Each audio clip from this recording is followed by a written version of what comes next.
చిదంబరం నటరాజ స్వామి ఆలయం ఇక్కడ దేవుడి విగ్రహ రూపంలో కాదు, శూన్యంగా కనిపిస్తాడు. కానీ ఈ చిదంబర రహస్యం తెరను రోజుకు కేవలం 2 సార్లు మాత్రమే ఎందుకు తీస్తారో మీకు తెలుసా? పురాణాల ప్రకారం శివుని ఆనంద తాండవాన్ని వీక్షించడానికి పతంజలి, వ్యాఘ్రపాద మహర్షులు ఘోర తపస్సు చేశారు. వారి భక్తికి మెచ్చిన శివుడు ప్రతిరోజు సూర్యోదయం మరియు సూర్యాస్తమ సమయంలో మాత్రమే తన నిరాకార రూపాన్ని వారికి చూపిస్తానని వరమిచ్చాడు. ఆ మహర్షులకు ఇచ్చిన మాట కోసమే నేటికి ఆలయ దీక్షితార్లు కేవలం ఆ 2 సమయాల్లో మాత్రమే, అంటే ఉదయం మరియు సాయంత్రం హారతి ఇస్తూ ఆ తెరను తీస్తారు.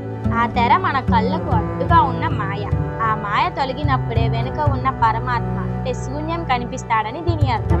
సరిగ్గా పగలు రాత్రి కలిసే ఆ సంధి సమయాల్లో భూమిపై అయస్కాంత శక్తి మరియు కాస్మిక్ ఎనర్జీ ఎక్కువగా ఉంటుంది.